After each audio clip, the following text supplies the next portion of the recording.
let's continue our topic, that engineering skills and construction. Monuments provide an insight into the technology used for construction. जो monuments हैं, monument से हमें उनके construction में जितनी technologies का यूज़ हुआ है उसका पता चलता है। मोनूमेंट से हमें उनके कंस्ट्रक्शन में जितनी टेक्नोलॉजीज का यूज़ किया गया था दैट टाइम, हमें ये पता चलता है। And take something like a roof for example, आप कुछ ऐसा एक एग्जाम्पल के लिए छत का एक एग्जाम्पल ले लेते हैं। ठीक, we can make this by placing wooden beam और a slab of stone across 4 walls. आपने छत ढलते हुए देखी होगी कि हम लोग कैसे बनाते हैं छत। हम 4 दीवारों के आर पार क्या करते हैं, लकड़ियों को बिछा देते हैं और एक पत्थर की पट्टियाँ रखकर छत बना सकते हैं, या आप लकड़ियों को बिछा दीजिए, ऊपर से पत्थर भी आप रख देंगे तो छत बन जाएगी। बट द टास्क, चारों तरफ से आपको पत्थर रखना है। But the task becomes difficult if we want to make a large room with an elaborate superstructure. This requires more sophisticated skill. लेकिन ये जो वर्क है, ये जो टास्क है, उस समय बहुत मुश्किल हो जाता है जब हम एक एलोबरेट सुपरस्ट्रक्चर या लार्ज रूम हम बनाते हैं एलोबरेट करके सुपरस्ट्रक्चर। इसके लिए और दिस रिक्वायर मोर सोफिस्टिकेटेड, इसके लिए हमें मोर सोफिस्टिकेटेड कौशल या स्किल की ज़रूरत पड़ती है। मोर सोफिस्टिकेटेड स्किल की ज़रूरत हमें इसके लिए पड़ती है। अगर आपको लार्ज रूम बनाना है तो आपको बहुत डिफ़िकल्टी या एलोबरेट करके आपको अगर छत को बनाना रहता है तो आपके पास स्किल भी होनी चाहिए, ज़्यादा स्किल भी आपके पास होनी चाहिए। Between the 7th and 10th century, between 7th and 10th century, architects started adding more rooms, doors and windows to building. और देखिए, अब बड़े छत बनाने के लिए तो हमें सुपर स्किल्स हमारे पास होनी चाहिए, सुपर स्ट्रक्चर बनाने के लिए सोफिस्टिकेटेड स्किल्स होनी चाहिए। और बिटवीन 7th और 10th सेंचुरी में जो आर्किटेक्ट्स थे उन्होंने स्टार्ट कर दिया एडिंग रूम्स। अब ज़्यादा से ज़्यादा rooms, doors, Windows to buildings में सारी चीज़ें उन्होंने बनाना स्टार्ट कर दिया। ज़्यादा से ज़्यादा roof, doors and Windows were still made by placing a horizontal beam across 2 vertical columns, a style of architecture called trabeate or corbelled.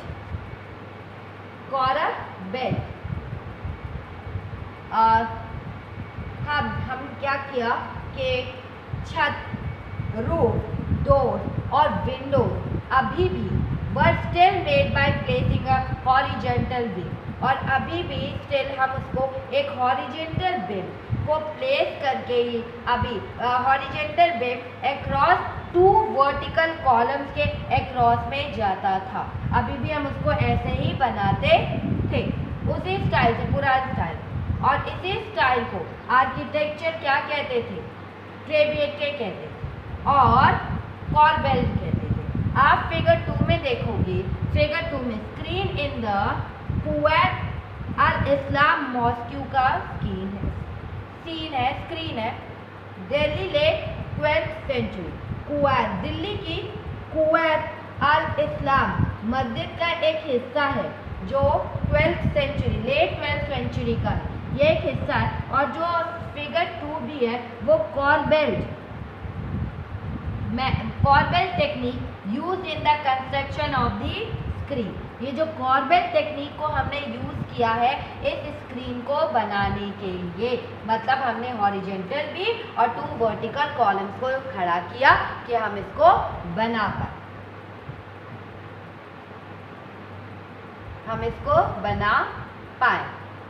And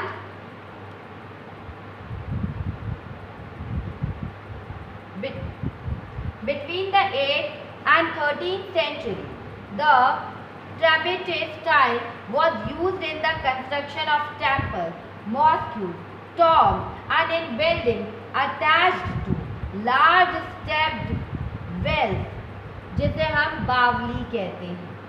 और क्या हुआ कि 18 से 13 सेंचुरी के बीच में जो टेम्पल्स थे, जो मॉस्क्यूज थे, जो टॉम्स थे और जो बिल्डिंग्स, ठीक है, जो बिल्डिंग्स थे attach to the last step well, जो बिल्डिंग्स थे और जो सीढ़ियाँ थी जो अटैच थी स्टेप वेल्स के लिए, और हमने इन सब चीज़ों के लिए किसका यूज़ किया था?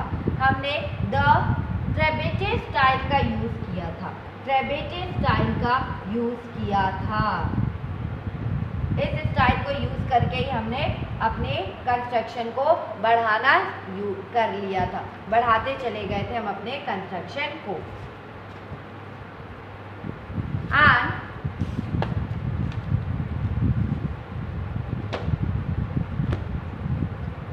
Temple construction in the early 11th century, temple construction, temple का कंस्ट्रक्शन स्टार्ट हो गया था इन द अर्ली 11th सेंचुरी से ही, 11th सेंचुरी से पहले से ही टेम्पल का कंस्ट्रक्शन स्टार्ट था। आप फिगर देख सकते हैं दैट इस फिगर में क्या कहा? The Kandariya Mahadev temple dedicated to the Kandriya Mahadev temple dedicated to Shiva was constructed in 999 by the king Chandev,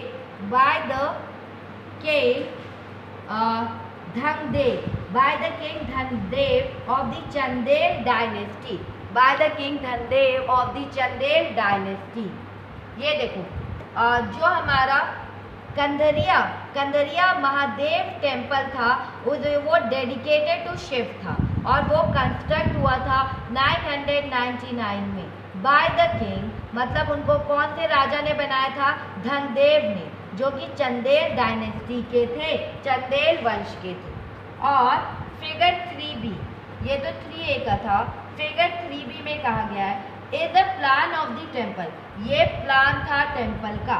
An ornamental gateway led to an entrance and the main hall Maha Mandapa where dances were performed। Figure 3b में अगर देखा जाए तो 3b में इस मंदिर का plan है और इस प्लान में क्या कहा गया है कि एक ऑर्नामेंटेड गेटवे बनेगा, ऑर्नामेंट से पूरा सजा हुआ एक प्रवेश द्वार या गेटवे बनेगा, दैट एंट्रेंस बनेगा। एंड द मेन हॉल, इसका एक मेन हॉल बनेगा, मेन सभा जिसे हम महामंडप कहते हैं, जहाँ पे वेयर डांसेस वर परफॉर्म, जहाँ पे डांस को परफॉर्म किया जाएगा या डांस परफॉर्म होता था। The image of the chief deity was kept in the main shrine, ठीक है, गर्भगृह, जो हमारे गर्भगृह थे, गर्भ की क्या देवता की जो मूर्ति थी वो मुख्य मंदिर में रखी जाती थी, गर्भगृह में रखी जाती थी।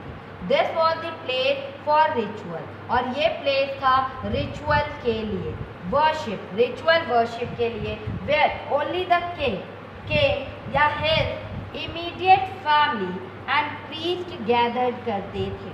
ओनली द किंग मतलब यहाँ पे जो पूजा पाठ था इसमें केवल राजा और उनके फैमिली मेंबर या प्रीस्ट पुरोहित ही यहाँ पर इकट्ठा होते थे। and the Khajuraho complex contained royal temple where commoners were not allowed entry. The temples were decorated with elaborately carved sculptures. क्या हुआ, आप अगर इसमें तो इसमें जितने भी पूजा पाठ होते थे उसमें सिर्फ राजा, पुरोहित और उनकी फैमिली शामिल होती थी। और यहाँ पे खजुराहो ग्रुप में Khajuraho complex contain, Khajuraho complex में क्या कंटेन करता, रॉयल टेम्पल्स थे वहाँ पर, रॉयल टेम्पल्स थे जहाँ पे कॉमनर्स को उस रॉयल टेम्पल्स में जाने की परमिशन नहीं थी। और इस टेम्पल में ये टेम्पल डेकोरेटेड था विथ एलोबरेटली कार्व्ड स्कल्पचर से, ये टेम्पल पूरी तरह से डेकोरेटेड था, स्कल्पचर से ये टेम्पल पूरी तरह से डेकोरेट किया गया था। And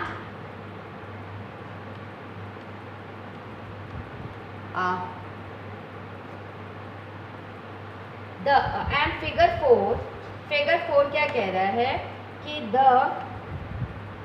Rajrajeshwar temple at Thanjavur had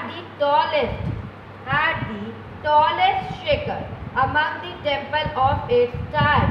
मतलब जितने भी टेम्पल्स बने उसमें से राजराजेश्वर टेम्पल जो था उसका शिखर जो तंजावुर में था, उसका शिखर सारे टेम्पलों में सबसे ज़्यादा बड़ा था, सबसे ज़्यादा ऊंचा था। And constructing it was not easy because there was no crane in those days। इसको कंस्ट्रक्ट करना इतना आसान नहीं था क्योंकि उस टाइम कोई भी क्रेन्स नहीं थे। And the 90-ton stone for the top of the Shikhar was too heavy to lift manually। और जो 90 टन का पत्थर ले जाना बहुत भारी होता था और उसे व्यक्ति अपने आप उठाकर नहीं ले जा सकते थे। So the architect built an inclined path to the top of the temple, placed the boulder on roller and rolled it all the way to the top। और इसीलिए इस काम के लिए जो आर्किटेक्ट ने मंदिर के टॉप तक पहुंचने के लिए उन्होंने क्या किया, एक रोल इंक्लाइन पाथ को बनाया था। ठीक है, इंक्लाइन पाथ को बनाया था और मतलब चढ़ाईदार रास्ता बनाया था। और रोलरों द्वारा रोलर की हेल्प से हम भारी पत्थरों को इस रास्ते से ऊपर ले जाया गया। मतलब रोलर जो हमने बुल्ड किया था, जो प्लेस बनाया था रोलर्स का, वो रोल्ड किया और हम वो पत्थर को रोल्ड करके ऊपर तक ले गए। The path started more than 4 kilometre away so that it would not be too steep। मतलब ये जो पाथ था, इस काम के लिए हमने 4 किलोमीटर से ज़्यादा लंबा रास्ता तैयार किया गया था, जिससे कि जो चढ़ाई है, जिससे कि जो रोलर है वो बिल्कुल स्ट्रेट ना हो, जिससे कि जो पाथ है वो स्टीप ना हो जाए, स्ट्रेट ना हो जाए। अगर ज़्यादा ही स्ट्रेट हो जाएगा तो वो ढलान का काम नहीं करेगा। This was dismantled after the temple was constructed। और this was dismantled, मंदिर बच जाने के बाद इसे गिरा दिया गया, इसको गिरा दिया गया था। This was, जैसे ही टेम्पल कंस्ट्रक्ट हो गया इसे गिरा दिया गया। But the residents of the area remembered the experience of the construction of the temple for a long time। लेकिन जो वहाँ के रेसिडेंट्स थे, जो उस क्षेत्र के वहाँ के जो रेसिडेंट थे लोगों ने मंदिर जब टेम्पल बन रहा था तो उनको लंबे मतलब उस एक्सपीरियंस को उन्हें लंबे समय तक याद रहेगा और याद था कि ये मंदिर कैसे कैसे कंस्ट्रक्ट हुआ था। Even now, a village near the temple is called Charupallam, the village of the incline. मतलब अभी भी हम जो उस टेम्पल के पास जो गांव है चारूपल्लम, उस गांव को क्या कहा जाता है? चारूपल्लम कहा जाता है। और जिसकी मीनिंग क्या है? जिसकी मीनिंग है विलेज ऑफ द इंक्लाइन, जिसकी मीनिंग है विलेज ऑफ द इंक्लाइन या चढ़ाईदार रास्ते का गांव या चढ़ाईदार रास्ते का गांव। That two technological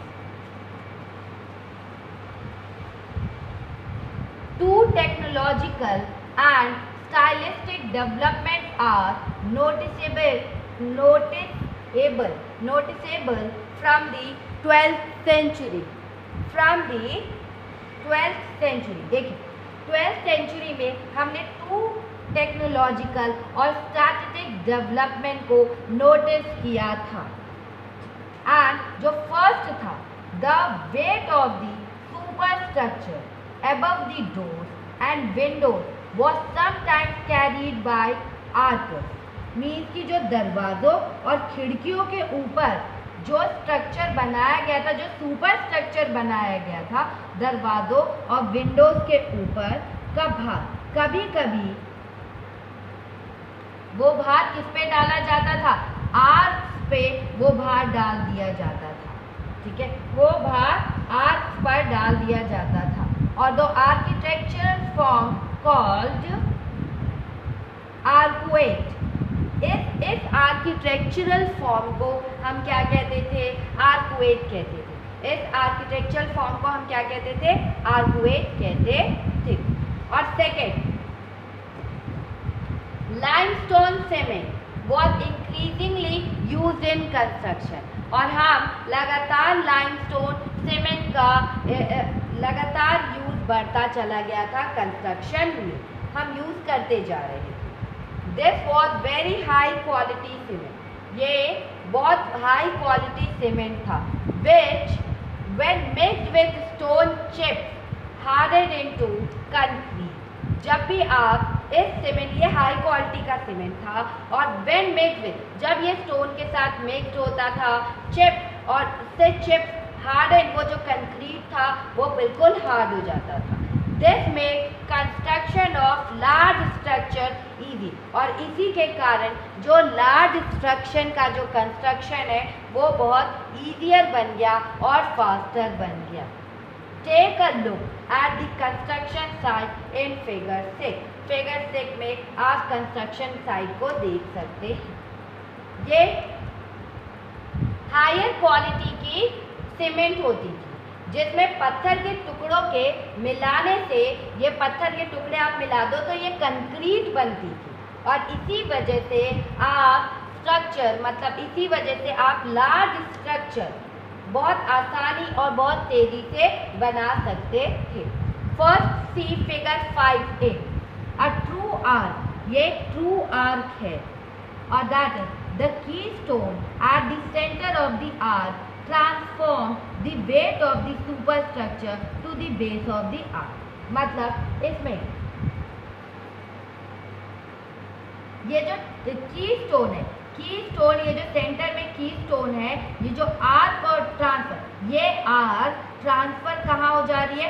super structure, ये arc super structure base of the arc में ये ट्रांसफर हो जा रही है। जो बेस, जो नीचे इसका स्टॉपेज वाला एरिया है, वहाँ पे ये स्टॉप, मतलब इसका सारा भार नीचे आ जा रहा है, जैसे आपका सारा भार आपके पैरों पर रहता है। देन 5B, ट्रू आर्क, ये ट्रू आर्क है। डिटेल फ्रॉम दी अलाई दरवाज़ा, अर्ली 14th सेंचुरी, कुवत अल इस्लाम मस्जिद दिल्ली। मीन्स कि ये क्या है कि डिटेल ये विशुद्ध detail from the Kuwait al इस्लाम मस्जिद दिल्ली में है। ये कौन सा दरवाज़ा है? अलाई दरवाज़ा। इसको आप अलाई दरवाज़ा है जो 14th सेंचुरी से पहले का है। फिगर 6 में क्या है? अ पेंटिंग फ्रॉम दी अकबरनामा जो लिखा गया था उसी में से ये पेंटिंग ली गई है, डेटेड 1590 से 1595, showing the construction of the water gate at the Agra Fort। Agra fort में, आगरा के किले में वाटर गेट बनाया जा रहा है। आगरे के किले में क्या बनाया जा रहा है? Water gate. And building temples, mosques and tanks. Our next topic is building temples, mosques and tanks.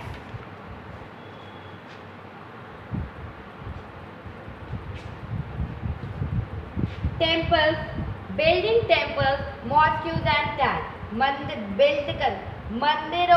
मंदिर, मस्जिद और टैंक्स का निर्माण। ठीक है। Temples and mosques were beautifully constructed because they were places of worship। जो टेम्पल थे और जो मॉस्क्यूज थे उन्हें ब्यूटीफुली कंस्ट्रक्ट किया जाता था क्योंकि वो पूजा या क्योंकि वो वर्शिप की प्लेसेस थी, पूजा करने की जगह थी। They were also meant to demonstrate the power, wealth and devotion of the patron। मतलब उन्हें They were also meant to, उन्हें इसलिए भी बनाया जाता था क्योंकि वो डेमोन्स्ट्रेट दी पावर, वो हमारी पावर को डेमोन्स्ट्रेट करते थे, वेल्थ और डिवोशन ऑफ दी पेट्रॉन। मतलब ये वो अपने संरक्षण की शक्ति, धन वैभव तथा शक्ति भाव का भी प्रदर्शन करते थे। मतलब जो हमारे टेम्पल थे वो हमारी पावर, हमारी वेल्थ और हमारे डिवोशंस को बताते थे, and take the example of the Raja Rajeshwar, take the example of the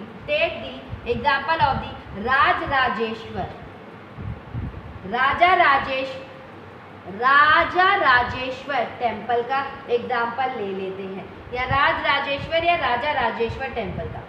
N inscription mentions that it was built by king Raja Deva for the worship of his god Raja Rajeshwaram.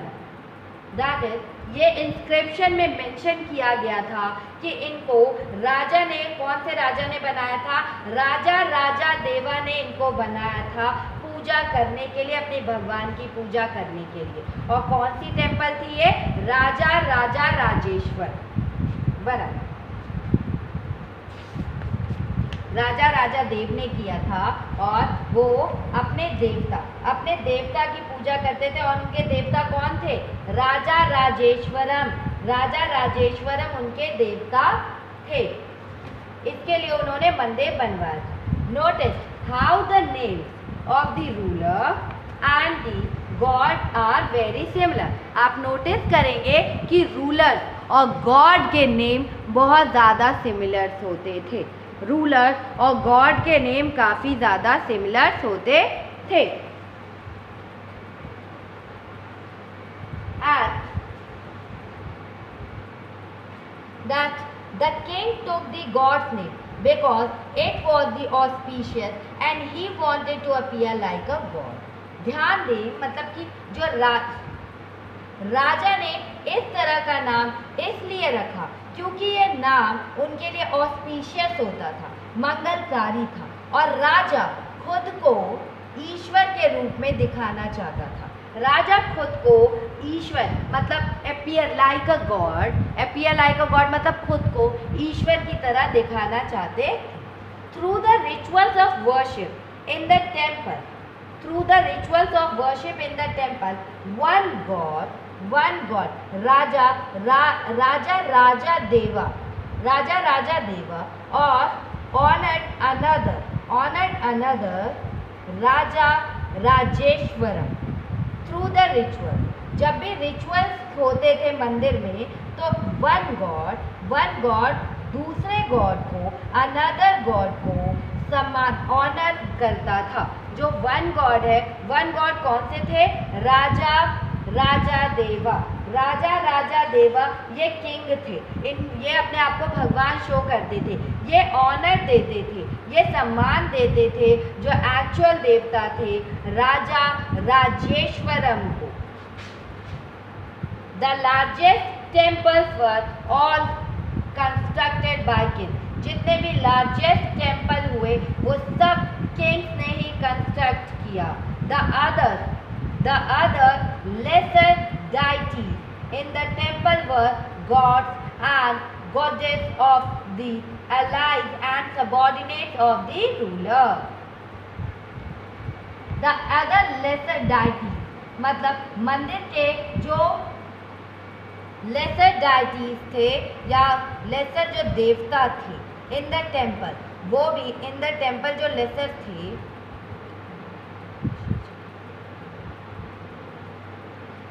आप जो अदर डाइटीज थे, जो अदर देवी देवता होते थे, वो उस राजा के महल में जो अलाइज थे और जो सबॉर्डिनेट थे, उस रूलर के जो अलाइज और सबॉर्डिनेट थे, उनके भगवान थे वो। The temple was a miniature model of the world ruled by the king and his allies. जो टेम्पल था वो एक मिनिएचर मॉडल था, एक विश्व जो टेम्पल था, the temple was the miniature model of the world rule by the king and his allies, उसके सहयोगी। ये क्या था? ये जो मंदिर था, ये जो टेम्पल था, रूलर और उसके अलाइज मतलब उसके जो सहयोगी थे द्वारा विश्व का एक मतलब मिनिएचर मॉडल था। ठीक है, जो रूलर थे, जो पूरे वर्ल्ड के रूलर थे और जो उनके एलाइज थे, वो एक मिनिएचर मॉडल शो कर रहे हैं टेम्पल का। ये छोटा सा टेम्पल है पूरे वर्ल्ड में। मिनिएचर मॉडल, जैसे आपका मिनिएचर मॉडल होता है ना ग्लोब का, आप अर्थ तो एक्चुअल अर्थ में तो हम रहते ही हैं, तो हम उसका मिनिएचर मॉडल किस में देखते हैं? मतलब छोटा सा पार्ट ग्लोब में उसके पार्ट्स को देख पाते हैं। एंड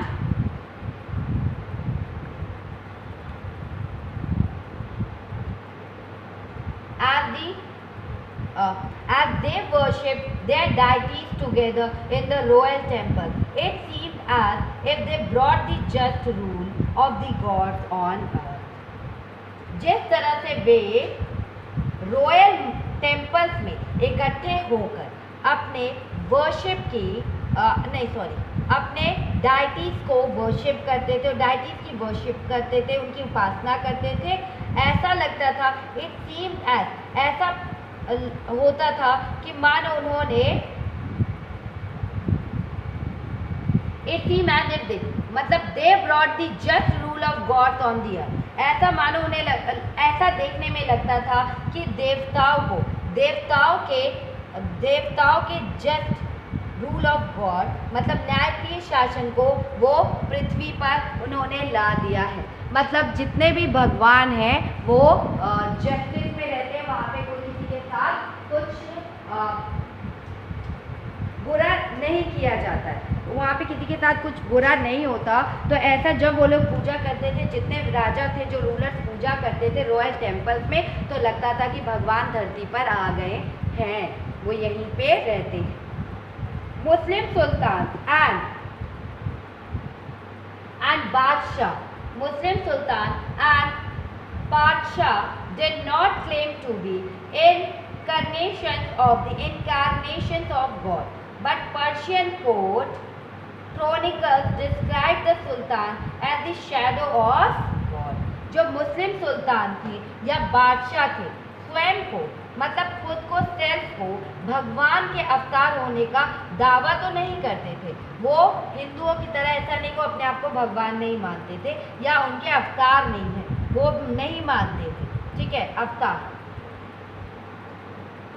लेकिन किंतु क्या होता है, जो पर्शियन कोर्ट थे, क्रॉनिकल्स में, इतिहासों में सुल्तान को उन्होंने कैसे डिस्क्राइब किया है? Shadow of God. मतलब जो सुल्तान होते थे वो अल्लाह की परछाई होते थे, शैडो ऑफ गॉड होते थे। जो सुल्तान होते थे वो कौन होते थे? Shadow of God.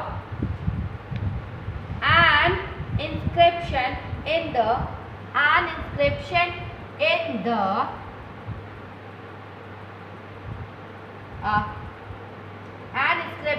the Kuwait al-Islam Mosque explained that God chose Alauddin as a king because he had the qualities of Moses and Solomon. Delhi के एक मस्जिद के अभिलेख से, इंस्क्रिप्शन से पता चलता है कि अल्लाह ने अलाउद्दीन को रूलर या राजा इसलिए चुना था क्योंकि उन्होंने इसको इसलिए राजा चुना था क्योंकि इसमें क्वालिटीज थी मोसेस और सुलेमान की। उसमें जो क्वालिटीज किस थी? मूसा और सुलेमान की क्वालिटीज थी। आपने अलिफ लैला अगर देखा होगा तो उसमें मूसा और सुलेमान को डिस्क्राइब किया गया है। And the great law givers of the past, the great law givers of the past या the greatest law giver and architect was god himself. इसलिए उन्हें महान लॉ गिवर्स ने, मतलब ग्रेट लॉ गिवर्स ने पास्ट में उनको चुना था। और सबसे महान से जो ग्रेटेस्ट लॉ गिवर और आर्किटेक्ट वॉज गॉड हिमसेल्फ थे। मतलब भगवान कौन थे? वही सबसे बड़े लॉ गिवर थे जिन्होंने लॉ बनाया, और आर्किटेक्ट भी वही थे, God himself. He created the world out of code and introduced order and symmetry. उन्होंने पूरी दुनिया को उन्होंने ही बनाया, क्रिएट किया, out of code and introduce order and symmetry. उन्होंने कोड को, अव्यवस्था को दूर करने के लिए पूरे वर्ल्ड को क्रिएट किया, सृजन, पूरे वर्ल्ड को ऑर्डर और सिमेट्री में, मतलब संतुलन में बनाने का काम किया था, कायम किया। यहाँ पर एक ऑर्डर बना रहा है, एक सिमेट्री में हर काम हो। और फिगर 7 क्या बता रहा है? अपनी plan of the Jama Masjid build by Shahjahan ने जामा मस्जिद को बनाया था इन हिज न्यू कैपिटल, अपनी नई कैपिटल शाहजहानाबाद 1650